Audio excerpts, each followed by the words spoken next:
Hello everyone, मैं आपके सामने 12 क्लास मानव भूगोल के मूल सिद्धांत का पहला अध्याय मानव भूगोल प्रकृति एवं विषय क्षेत्र के में हम संभववाद को देखेंगे। इससे पहले हमने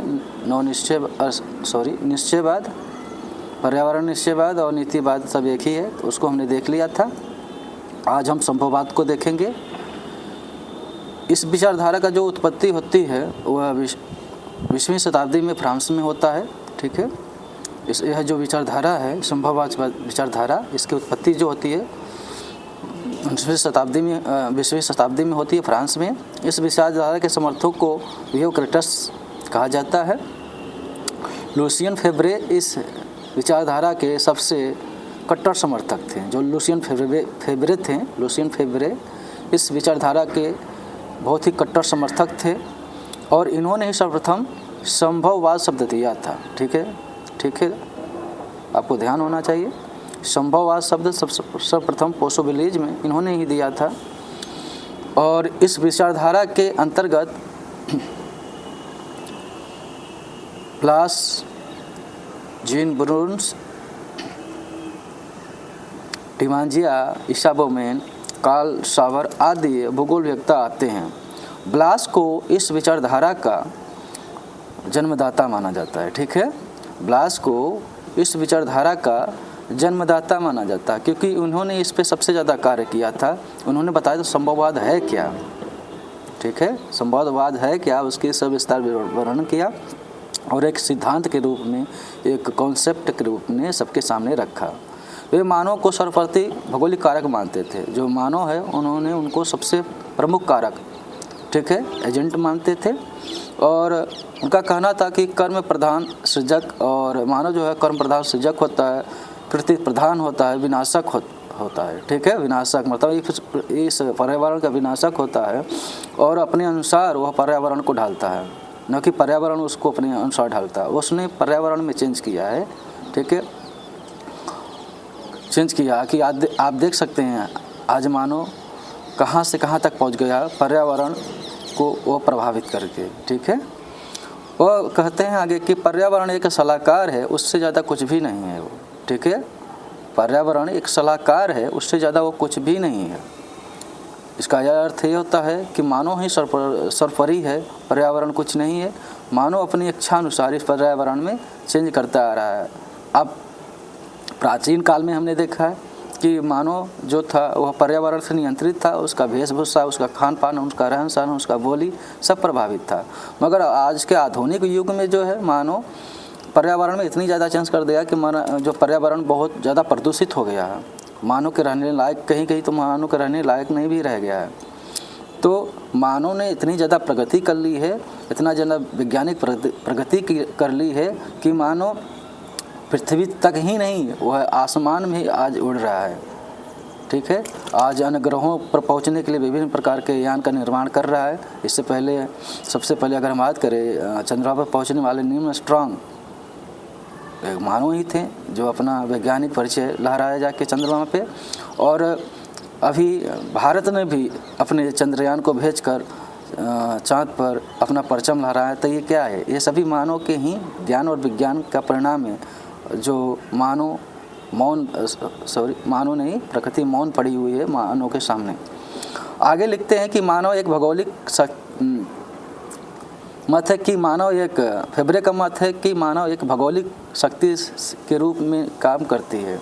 फेब्रे ने लिखा है कि आवश्यकताएं कहीं नहीं होती, अपितु सर्वत्र संभावनाएं होती है और मानव उन संभावनाओं का स्वामी होने के नाते उसके उपयोग का निर्णायक होता है। जो मानव है उसके पास बहुत सारी संभावनाएं हैं और संभावना होने के नाते मुख्य रूप से उसका वो स्वामी भी है और उसके उपयोग का निर्णायक भी है। प्रकृति में बहुत सारी वस्तुएं पड़ी हुई हैं, मगर उन वस्तुओं का उपयोग वो किस आधार पर कैसे कर रहा है वो प्रकृति निर्धारित नहीं करेगी, वो मानव निर्धारित करेगा।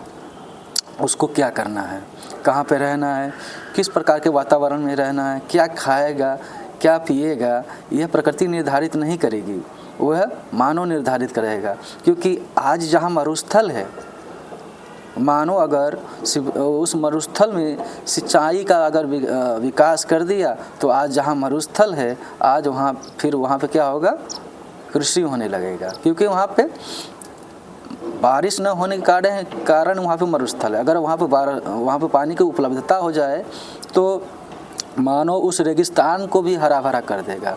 आज देखने को भी मिल रहा है अफ्रीका का जो सहारा मरुस्थल है धीरे धीरे वह हरा भरा होता जा रहा है। देश अपने आसपास के क्षेत्रों में पौधारोपण कर रहे हैं, जिसके कारण वह क्षेत्र अब हरा भरा हो रहा है, जिसको ग्रीन पट्टी के रूप में देखा जा रहा है। ठीक है, आगे हम देखते हैं। डिमांजिया ने संभववाद के समर्थक में बताया है कि मनुष्य प्रकृति के विरुद्ध कार्य करते हुए संघर्षों के दौर से गुजरता है। आगे उन्होंने लिखा है कि यह आवश्यक नहीं है कि उर्वरक मृदा में ही अच्छी कृषि हो, बल्कि मानव द्वारा की जाने वाली सिंचाई के द्वारा भी रेगिस्तान को भी नया जीवन मिल सकता है। जो मैंने आपको ऊपर बताया वो इसी तरह से डिमांजिया भी ने कहा है कि मानव अपनी बुद्धिमत्ता और विज्ञान के सहयोग से, जो मानव है अपनी मस्तिष्क की सोच से और वैज्ञानिक उपयोग के द्वारा वह रेगिस्तान को भी हरा भरा कर सकता है। वहाँ तक वह नहरों का विकास कर सकता है, नदियों से वो जोड़ सकता है। आज आप देख सकते हैं इसका जीता जागता नमूना हमारा इंदिरा गांधी नहर है, जो राजस्थान के क्षेत्र को जीवित कर रहा है। जो पहले जहाँ पे अनाज नहीं उगते थे आज वहाँ पे अनाज उग रहे हैं, वो भी मोटे अनाज नहीं, पतले अनाज, गेहूँ, चावल, गन्ना भी उगाया जा रहा है। जहाँ पे पहले ज्वार बाजरा नहीं उगती थी आज वहाँ मानो मुख्य रूप से गन्ना और चावल भी उगा रहा है। तो ये क्या है, किसके परिणाम है? ये मानव के अपने ज्ञान और विज्ञान के परिणाम है। ठीक है, आगे गोल्डविजर ने संभववाद के समर्थन में कहा है कि प्रकृति मानव संस्कृति के लिए अधिक से अधिक एक ईंट और गारा यानी निर्माण सामग्री ही प्रदान कर सकती है, कार्य योजना नहीं। मतलब जो प्रकृति है सिर्फ वो आदेश दे सकती है, उस कार्य को संपादित नहीं कर सकता है। ठीक है, जो भी कार्य करना होगा मानव को खुद करना होगा। ठीक है, क्योंकि मानव इस पर्यावरण में रह रहा है तो उसके जितने भी कार्य होंगे वह मानव के द्वारा संपादित होगा। उसको कहाँ पे जाना है, क्या करना है, क्या नहीं करना है, ये सभी कार्य मुख्य रूप से वह स्वयं करेगा। आगे देखते हैं। व्हिटबेक एवं थॉमस ने संभववाद के समर्थन में कहा है कि प्रकृति मनुष्य को कार्य करने के लिए आदेश प्रदान करती है। प्रकृति मनुष्य को कार्य करने के लिए आदेश प्रदान करती है, आदेश प्रदान नहीं करती है। सॉरी यहाँ पे हमने करती बोल दिया, करती है नहीं करती है, आदेश प्रदान नहीं करती है वरन संभावनाएं प्रस्तुत करती हैं। ठीक है, प्रकृति जो है मनुष्य के लिए कार्य करने के लिए आदेश नहीं प्रस्तुत करती, वो संभावनाएं प्रस्तुत करती हैं और उन संभावनाएं होते हैं वह वैकल्पिक होती हैं। ठीक है, विकल्प के रूप में मौजूद होती है मानव के सामने और उन संभावनाओं को वह मानव किस तरह से अपने उपयोग में लाता है। ठीक है, यह मानव के विवेक पर निर्भर करता है और इस वातावरण में सबसे ज़्यादा मुख्य रूप से अगर हम कहें तो वह मानव ही सबसे ज़्यादा सक्रिय है और जो मानव के विभिन्न स्वरूपों को वह परिवर्तित कर रहा है। नदियों पे आज पुल बना रहा है। ठीक है, एक स्थान से दूसरे स्थान पे जाने के लिए विभिन्न प्रकार के मोटर गाड़ियों का निर्माण कर रहा है। आज एक देश से दूसरे देश में बिना जाए हुए एक दूसरे से बातें हो रही हैं, वीडियो कॉल्स पे बातें हो रही, वीडियो कॉन्फ्रेंसिंग हो रहा है। तो सभी क्या है, मानव प्रकृति की ही देन है, प्रकृति की देन नहीं है। तो ये सभी हमने यहाँ पे देखा। आगे चिरकॉफ महोदय कह रहे हैं पर्यावरण निश्चयवाद के कट्टर विरोधी थे। जो चिरकॉफ थे वह पर्यावरण निश्चयवाद के सबसे ज़्यादा विरोधी थे। उनका कहना था कि आज के तकनीकी एवं वैज्ञानिक मानव के समक्ष प्रकृति जो है मौन है। ठीक है, आज के सामने जो प्रकृति है तकनीकी एवं वैज्ञानिक मानव के सामने वह मौन है, क्योंकि मानव वह सभी क्रिया कर रही है जो पर्यावरण में वह कर सकता है। आज मानव चाँद तक पहुंच रहा है, आज मानव मंगल ग्रह पर पहुंच रहा है, यहाँ तक कि मानव ने सूर्य के अध्ययन के लिए भी यान भेज दिए हैं उसका भी अध्ययन कर रहा है। इस भूगर्भ में क्या क्या वस्तुएं छुपी हुई है उसका भी वो अध्ययन कर रहा है।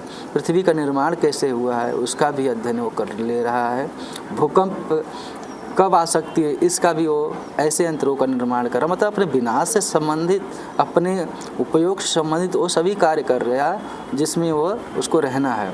तो प्रकृति यहाँ पे मौन, वो कुछ नहीं कर पा रही आज आधुनिक मानव के सामने। ठीक है, आज आधुनिक मानव के सामने प्रकृति कुछ नहीं कर पा रही है, क्योंकि मानव इस सिद्धांत का सबसे बड़ा महत्वपूर्ण कारक है। ठीक है, जो संभववाद का सबसे महत्वपूर्ण कारक है वो मानव है। यहाँ पर्यावरण कुछ नहीं है, सब कुछ मानव है, और मानव जैसा चाहे पर्यावरण में वैसा रह सकता है। आज देखते हैं कि गर्मियाँ जब आती हैं तो बहुत ज़्यादा धूप लगती हैं, हम उसमें रह नहीं पाते, मगर मानव उस गर्मी को भी वो सहन करने के लिए अपने सांस्कृतिक वातावरण का निर्माण करता है। ठीक है, सांस्कृतिक वातावरण का निर्माण करता है, भौगोलिक वातावरण को चेंज करके वह सांस्कृतिक वातावरण का निर्माण करता है। और वह गर्मी से बचने के लिए विभिन्न प्रकार के उपकरणों जैसे कि पंखा हो गया, कूलर हो गया, AC हो गया, वह अपने अनुकूल उस वातावरण का निर्माण करता है जिसको हम सांस्कृतिक वातावरण कहते हैं। तो यहाँ पे मानव और पर्यावरण के बीच के जो मध्यस्थता जो कार्य करता है वो करता है वैज्ञानिक, तो प्रौद्योगिकी करता है। ठीक है, प्रौद्योगिकी टेक्नोलॉजी मध्यस्थता का कार्य करता है। ठीक है, हम टेक्नोलॉजी के द्वारा हम पर्यावरण में चेंज भी कर सकते हैं और टेक्नोलॉजी के द्वारा हम पर्यावरण का सहयोग भी कर सकते हैं, विनाश भी कर सकते हैं तो सहयोग भी कर सकते हैं। तो आपको ध्यान रखना है ये सभी चीज़ें जो वहाँ पे हमने नोट्स के रूप में बनाए हैं, आपको बता रहे हैं। अब इसको आप नोट डाउन भी कर सकते हैं, अब इसको अच्छे से पढ़िएगा। ठीक है, जो परीक्षाओं में आपको मुख्य रूप से महत्वपूर्ण आपको सफलता दिलाए। और बार बार परीक्षाओं में इस तरह के प्रश्न पूछे जा रहे हैं। ठीक है, इस तरह के प्रश्न पूछे जा रहे हैं कि प्रकृति पर मानव का क्या प्रभाव है या प्रकृति का मानवीकरण। ठीक है, तो इस तरह के प्रश्नों को आप ध्यान में रखिएगा और इसको आप लिख सकते हैं ना। इस वीडियो को बार बार 1-2 बार देखेंगे तो आपको अच्छे से याद हो जाएगा। ठीक है, आपको अगर यह वीडियो अच्छा लगा जो मैं आपको मटेरियल्स उपलब्ध करा रहा हूँ, अगर ये अच्छा आपको लगा तो हमारे चैनल को सब्सक्राइब, लाइक, कमेंट ज़रूर कीजिएगा और अपने दोस्तों को भी ज़रूर शेयर कीजिएगा जिससे उनको भी बोर्ड की तैयारी में हेल्प मिल सके। ठीक है, उनको भी सहायता मिल सके और भूगोल विषय में अच्छे नंबर ला सके। जो मैं ये मटेरियल आपको उपलब्ध करा रहा हूँ यह सभी एग्ज़ामों के लिए बहुत ही महत्वपूर्ण होंगे। आप आगे तैयारी भी करेंगे। आप अगर ग्रेजुएशन में आप जो भूगोल लेते हैं तो वहाँ पे भी आपको भौगोलिक चिंतन आपको पढ़ना पड़ेगा, तो वहाँ पे भी यही चीज़ आपको वहाँ पे भी पढ़ना पड़ेगा जो आपके सामने मैं उपलब्ध करा रहा हूँ। यही चीज़ वहाँ पे बिल्कुल हूबहू मिलेगा। तो अभी से आप तैयार हो जाइए बोर्ड की तैयारी के लिए और आगे एग्ज़ाम के लिए जो आने वाले हैं आपके। ठीक है, और भूगोल में 70 नंबर का आपका पेपर होगा। कम से कम 70 नंबर में आप 50+ ही नंबर लाएँ। और जितने भी आपका बोर्ड में प्रश्न पूछे गए हैं भूगोल से, हम उन सभी टॉपिक पर इसी तरह के वीडियो आपके सामने लाएंगे और उसकी व्याख्या करते जाएंगे, आपको इसी तरह से नोट्स उपलब्ध कराते जाएंगे। ठीक है, धन्यवाद। आज के लिए बस इतना ही।